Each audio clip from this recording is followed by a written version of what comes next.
This could be the thing that, if you implement it, could be game-changing for you and your physique. So you've been crushing your training all week. You're tracking your calories, you've got momentum, and then Friday rolls around. You go out, have a few cheeky ones, and suddenly the scale jumps up, you feel like crap, your workout the next day feels awful, and that's even if you get up and do it, and you're wondering, can I still lose weight whilst drinking? It isn't as simple as yes or no, and most people absolutely screw this up. If you're trying to look like you lift, perform well, and still have a balanced lifestyle, first of all, you're in the right place. Make sure you subscribe. You need to understand exactly how alcohol impacts your progress, and that's exactly what we're going to break down in this video right now. So many people struggle with this because they want to live a lifestyle which allows them the flexibility to go and have a drink with friends now and again, to be able to go out and enjoy good food while still making progress to their running goals, their lifting goals, without feeling like crap. Is it possible? I've seen people try and cut out alcohol completely. Often people do a dry January, for example, or they choose to be oblivious to the fact that alcohol could be absolutely ruining their progress. So let's talk about the facts for a few minutes. The boring old sciencey BS. Carbs and protein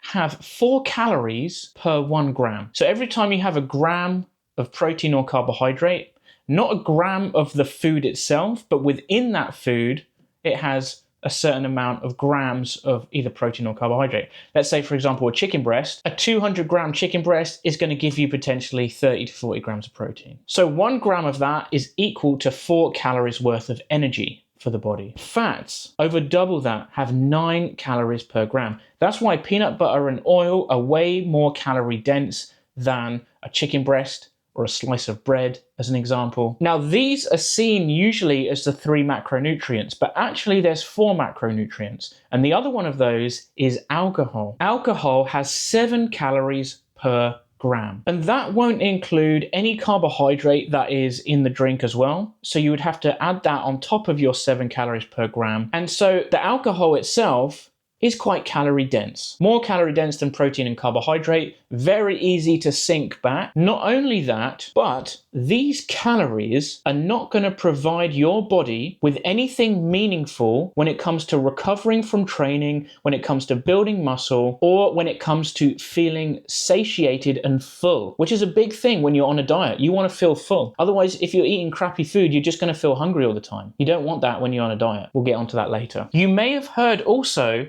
that the body stops burning fat when alcohol is present in the body. This might be a huge oversimplification on my part, but yes, it's true. Your body will stop burning fat and it will prioritize the detoxification of your body from the alcohol that's within it. Does that mean that you will not burn fat if you have a drink? No, because it still comes down to energy balance, or being in a calorie deficit is what's going to determine if you lose fat or not. Because once your body has cleared the alcohol from the system, it might be like, okay, we're still in a calorie deficit. We need to start mobilizing some body fat to be used as energy. So although yes, it does stop fat burning temporarily, as long as you're in a calorie deficit, that won't have a huge impact. The other things to consider as we transition from the sciencey stuff more into the applicable stuff is alcohol is going to have a huge impact on your ability to get into REM sleep, which is going to be super restful. And if you're a parent, you're already probably lacking in good quality sleep. And so if you're adding alcohol into the mix, it's going to impact your sleep, which is in turn is going to impact your recovery.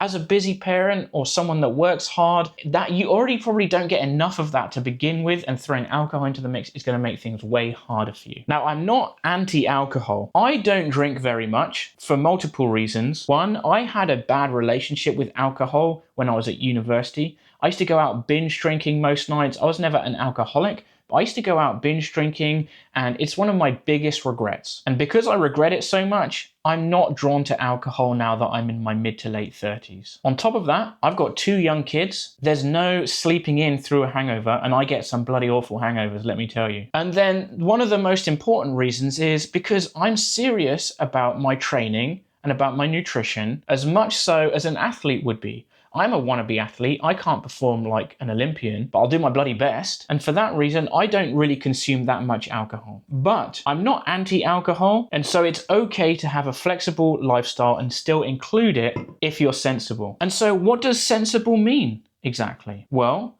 If you're trying to lose weight and you're sinking back 3 to 5 cans of the amber nectar every night, it's going to be really difficult for you to lose body fat because you're wasting your calorie budget. You've only got so many calories to eat in a day, and you're wasting your calories on filling up on alcohol. You're basically drinking all your calories, which is not going to make you feel satiated. It's not going to help you recover from training. It's not going to fuel your training, and it's going to impact your sleep. I don't know about you, but I can't even have one beer without waking up in the night and be like, my mouth's as dry as bloody Gandhi's toenails, mate. Gandhi's toenails. That's fucking good. So here's the deal, guys. Can you drink and still lose weight? Yes, you can drink and still lose weight. But depending on your relationship with alcohol, your ability to moderate it, and the frequency in which you have it, that's going to determine how good your progress is when it comes to fat loss. You don't need to have a drink every night. You can have one at the weekend with the boys or with the girls. Fancy. Fucking hell. Why'd I do that? But you can't just pretend that it's not screwing up your shit, because it does. It absolutely does. I've got clients that will go out every single weekend, and every Monday is a reset. Every Monday they're back to weighing the same thing. No progress has been made because every weekend they go out and go absolutely crazy on the drinks. That leads to a shit night's sleep, which leads to not training, which leads to bad decisions. The night of, go out and get a cheeky kebab, a cheeky doner. And the next morning, when you wake up and you feel like crap, you just need to have a McDonald's breakfast and stay in bed all day. It's not just the calories in the alcohol, it's the decisions that you make when you've got alcohol in your system. And I don't know about you, but I like to train hard. I want to look like I train, and I'm serious about pushing my performance forward. And so for that regard alone, I rarely drink alcohol. I'm supposed to be drinking this beer right now while doing the video as something ironic, but I can't even bring myself to do it. Mostly, I've got a half marathon in 3 days. I don't really want to drink this. It's going to impact my sleep. I can't be bothered with it. I can't be bothered with it, honestly. The other thing that I want to talk about a little bit is coming back to your relationship with alcohol and your relationship with yourself and how you're processing certain emotions. You know, if you're leaning on alcohol as a coping mechanism, there's obviously some inner work there to be done. And so start working on that.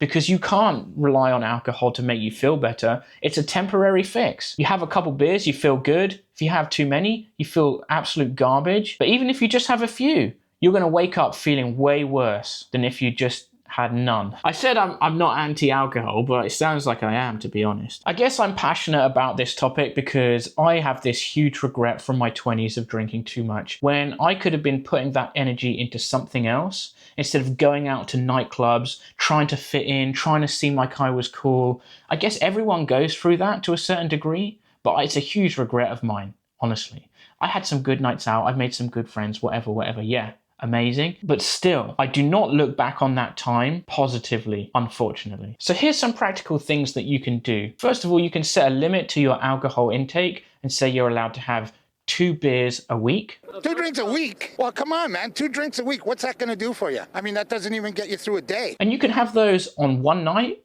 or you can have one on 2 nights. You still need to track the alcohol. You still need to make them fit within your calorie budget. Try learning to socialize without alcohol. Go for a walk, go for a jog with a friend, go for a coffee. Doesn't always have to be a drink. When you do drink, try and choose lower calorie options with low calorie mixes. For example, instead of having a beer or a cocktail, which is going to be full of carbohydrate and sugar, have a spirit with a mixer, with a low-calorie mixer like Diet Coke. That will help you control the calories, which will help you hit your calorie target easier. A lot of my clients do have an occasional drink. They fit it within their budget, they drink 1 to 2 times a week, and they make exceptional progress. But don't waste your intake on empty calories when you're trying to train hard, look like you lift, while still feeling good throughout the day. This could be the thing that, if you implement it, could be game-changing for you and your physique. Seriously, this could be game-changing if you sort this out. So let me know in the comments, have you ever struggled with alcohol intake? Do you currently struggle with it? Is it getting in the way of your fat loss? Or how have you learned to manage it or get through it?